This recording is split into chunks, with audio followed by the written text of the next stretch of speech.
galera, tudo bem? Sejam bem-vindos a mais um vídeo do canal Paideia. Hoje para um vídeo, diria, especial. Hoje a gente vai tratar um pouco da história da democracia, desse sistema fundamental para a organização da nossa sociedade e que de uma forma geral garante aquilo que chamamos de Estado de Direito hoje. Vamos tentar entender as raízes e como os gregos antigos, esta que é uma das civilizações clássicas da história ocidental, produziu, criou e fez florescer esse sistema de governo que é um dos seus grandes legados. Então entender o surgimento da democracia é olhar em especial para a cidade de Atenas, onde foi o berço do desenvolvimento dessa organização política.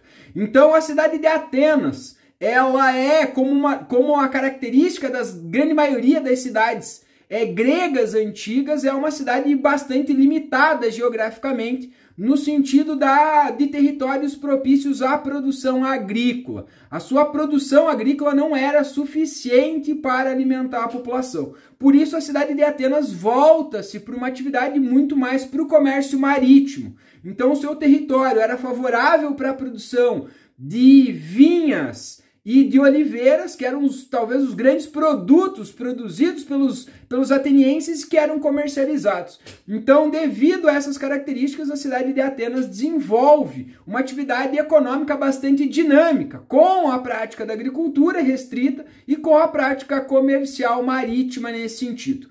Esta atividade dinâmica econômica proporciona algumas coisas. Primeiro, uma grande circulação de pessoas em Atenas, o crescimento de uma sociedade mais aberta por causa desse dinamismo. Então isso atrai pessoas, atrai grandes pensadores, os filósofos desse momento, em que encontram ali um espaço, que floresce esse espaço do debate, da discussão, que era algo bastante valorizado pelos gregos antigos, e também o contato de diferentes realidades que os gregos encontram graças a essa atividade comercial. Então este dinamismo econômico é fundamental para entender como que começa a se nascer, começa a se germinar esta forma de organização política. Aí a gente entra entender a participação e a contribuição dos grandes legisladores que Atenas teve ao longo da sua história, que gradativamente alguns deles destacam-se por algumas medidas que contribuíram para o surgimento da democracia. O primeiro deles a ser destacado é Drácon, lembrado até de uma forma geral na história, até por uma forma negativa, ele era meio maléfico, mas o Drácon ele vai fazer algo extremamente importante quando falamos da democracia. Ele transforma as leis até então em Atenas, conhecidas por todos e aplicadas a todos de forma igual. Isso é fundamental, já que, lembrando, uma das grandes características fundamentais da democracia é que a democracia é um sistema de leis. Ela só passa a funcionar quando criamos leis para estabelecer direitos e deveres para as pessoas. Então o Drácon transforma as leis, conhecidas de todos e aplicadas por todos. Depois do Drácon, merece destaque o Solon, em 594. Esse legislador, ele vai tomar algumas medidas econômicas que vai promover um grande desenvolvimento econômico, para a cidade de Atenas. Isso traz uma dinâmica maior, amplia o sentimento de participação política na população. Então nós vamos ter grandes movimentos populares cobrando o direito e a participação política. A partir daí ele acaba instaurando uma série de medidas que abre e amplia a participação popular em algumas das principais assembleias políticas, entre elas a eclésia. Então ela se torna mais popular, abre mais espaço para a massa da população, e ele institui duas coisas extremamente importantes. Uma delas é a bule, uma nova instituição política que a própria palavra representa e significa troca de ideias. Então ele abre mais uma instituição para o debate político, e ele também vai criar tribunais populares para dar acesso à população mais humilde de Atenas a participar do processo político e das decisões. Após o Solon, nós vamos ter um período que a Atenas vai ser governada por aquilo que nós chamamos de tiranos. E aí o destaque para um desses tiranos, mesmo um período autoritário, o Pisístrato, que vai ser um desses tiranos, ele vai fazer algumas coisas importantes para a história de Atenas. Uma delas é ele o responsável por começar a registrar os poemas que são atribuídos a Homero, que até então eram só tradições orais, a partir de agora passam a ser escritos, né? Então isso é uma das grandes feitos dele, e também ele confisca uma grande quantidade de terras de alguns nobres atenienses nesse momento. E este confisco das terras, ele tira dessas pessoas que tinham grandes quantidades e distribui para pequenos agricultores. Isso vai fazer com que Atenas produza uma distribuição de renda maior, dando um bem-estar e um acesso econômico para uma população que até então era empobrecida ou que não tinham condições de trabalho ou terras para trabalho. Isso vai ser extremamente importante quando falamos no combate, ou enfim, a uma condição mais digna, social nesse aspecto.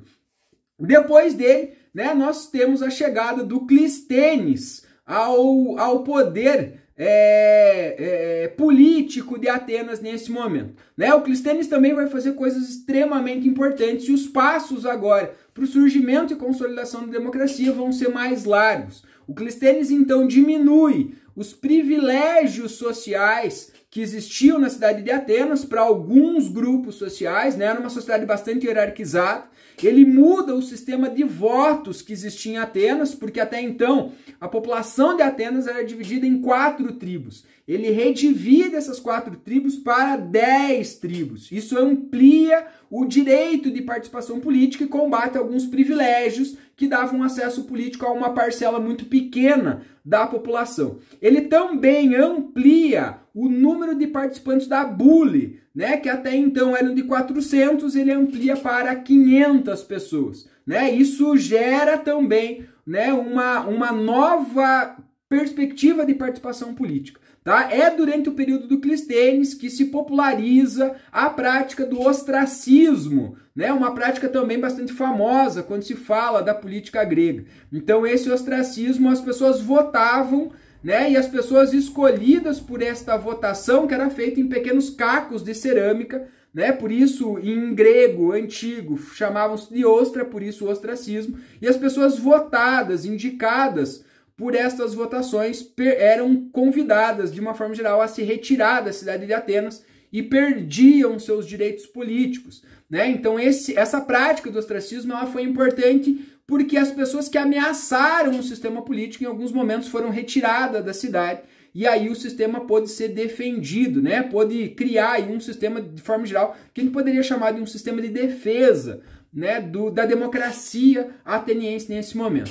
E em 469 nós temos a chegada do legislador Péricles ao poder, que é considerado um dos grandes pais da democracia nesse momento, né? Então o Péricles, nesse conceito, nesse momento, ele vai criar novos cargos políticos, ele vai criar novas leis, ele vai criar novas formas de aplicação que tornaram mais acessível a participação política, em especial para as camadas mais pobres nesse momento, né? O seu grande lema era justiça e liberdade, né? Então ele cria medidas políticas, administrativas, institucionais que ampliam a participação das pessoas, inclusive com uma remuneração para aquelas pessoas mais humildes poderem participar, já que as discussões políticas eram feitas durante o dia, nos espaços públicos, em especial na Ágora, né, onde as pessoas se reuniam diretamente para participar e fazer as discussões políticas,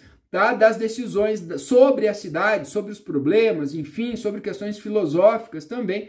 Então as pessoas mais humildes não tinham condições para participar. Estas medidas de pagamento, né, de novas regras foi fundamental, né? Esse momento do Péricles também marca um momento de grande desenvolvimento artístico, econômico, intelectual. Atenas passa a ser o grande centro intelectual da Grécia, a grande referência intelectual da Grécia nesse momento, né? Como que o Péricles consegue isso? Aí vem uma parte curiosa da história grega, porque o Péricles se utiliza dos recursos da Liga de Delos, né? Depois que os gregos enfrentaram os persas nas guerras médicas, né, Atenas se transforma numa cidade hegemônica e passa a cobrar aí um valor, né, das cidades gregas para a manutenção de um exército, de uma força militar para defender os gregos de um possível novo confronto.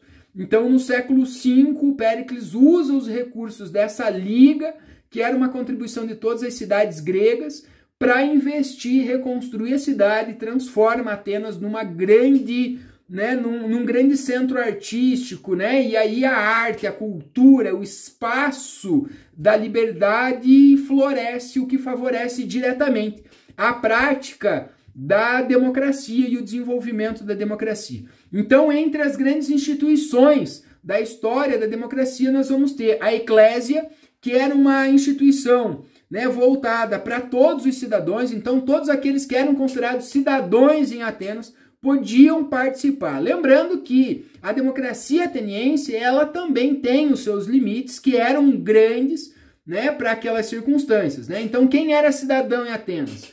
Homem maior de 18 anos, filho de pai e mãe ateniense, nascido em Atenas, né? Então, durante a história da democracia, nós temos uma quantidade, uma população, né, que não passava aí em torno, ou considerada por alguns pensadores, historiadores, cerca de 45 mil pessoas tinham essa condição. Mas na prática, o que nós temos de participação recorrente é um número em torno de 25 mil pessoas que participavam diretamente da democracia, né? Os gregos consideravam 3 direitos fundamentais para a política e para a democracia ateniense. A liberdade individual, né, como o primeiro direito, a igualdade como segundo direito e como terceiro direito, o direito de falar nas assembleias. Todos esses cidadãos tinham o direito de ir para a praça pública e participar, né, opinar ou debater os assuntos. Isso era um direito fundamental deles. Então a democracia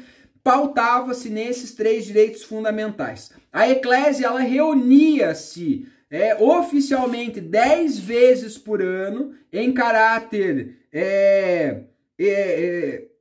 oficial, e para cada uma dessas vezes que eles se reuniam, né, oficialmente, existia mais 3 reuniões extraordinárias para as discussões, né, políticas, enfim, né? Então era uma média de 30 vezes por ano que eles se reuniam para os debates nesse sentido.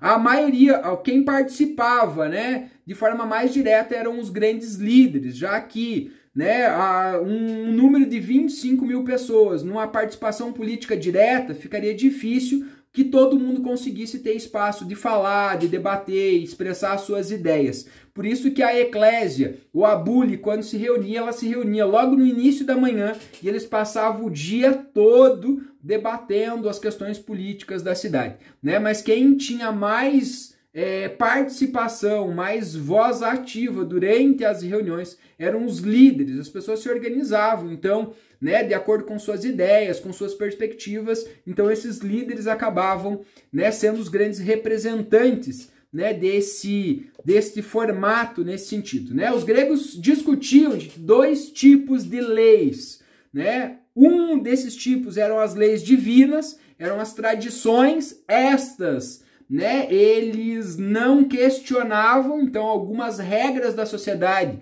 vinham dessas tradições religiosas, então essas não eram questionadas, né? E o outro formato, então estas sim, então intensamente questionadas, eram as feitas pelos homens, né? Então essas passavam pela Eclésia, iam para a Bule, podiam retornar, eram discutidas, né? Podiam ser modificadas até serem efetivamente entrarem em vigor e entrarem em funcionamento, né? Uma das coisas que foi fundamental para o funcionamento da democracia foi justamente as ajudas de custo, que a população mais humilde começa a receber após alguns momentos, aí, algumas grandes reformas do Clístenes, do Péricles, que dão condição para que essas pessoas consigam participar dessas assembleias, né? Já que para poder sobreviver precisavam trabalhar, então a política acabava ficando restrita mais às classes mais abastadas da sociedade ateniense. Outro aspecto fundamental para entender a democracia em Atenas é a prática da escravidão,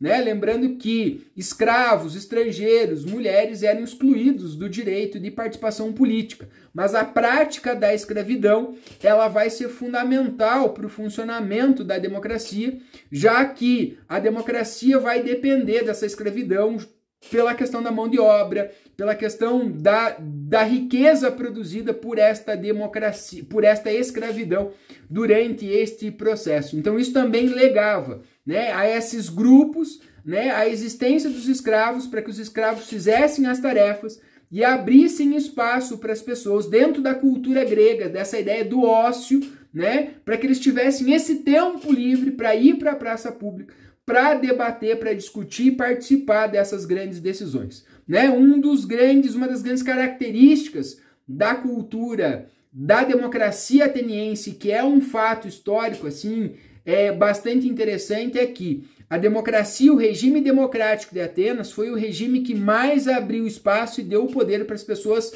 mais humildes da sociedade, né? Ao longo da retomada da democracia, no período contemporâneo, na nossa história hoje, um dos grandes desafios é justamente você levar o poder político para as pessoas mais humildes, né? E isso os gregos conseguiram fazer lá no século V antes de Cristo ainda, de uma forma bastante impressionante nesse sentido, né? E aí isso consolidou este regime político que foi histórico, essa experiência foi histórica e que acabou legando para o mundo uma influência muito grande sobre a política e a busca de um sistema político de organização social que fosse mais justo e que desse voz, literalmente, à população, discutir suas questões, enquanto, como diria Aristóteles, enquanto animal social que somos, né, precisamos desse debate, esse debate é fundamental nesse sentido. Então, este é o processo da formação, basicamente, que é a formação em que Atenas passa para o surgimento e para ser o berço deste movimento político, do surgimento dessa organização política, ok? Gostou do vídeo? Deixa sua curtida, segue o canal, ativa o sininho aí para receber mais vídeos sobre a nossa história, enfim, sobre literatura, sociologia,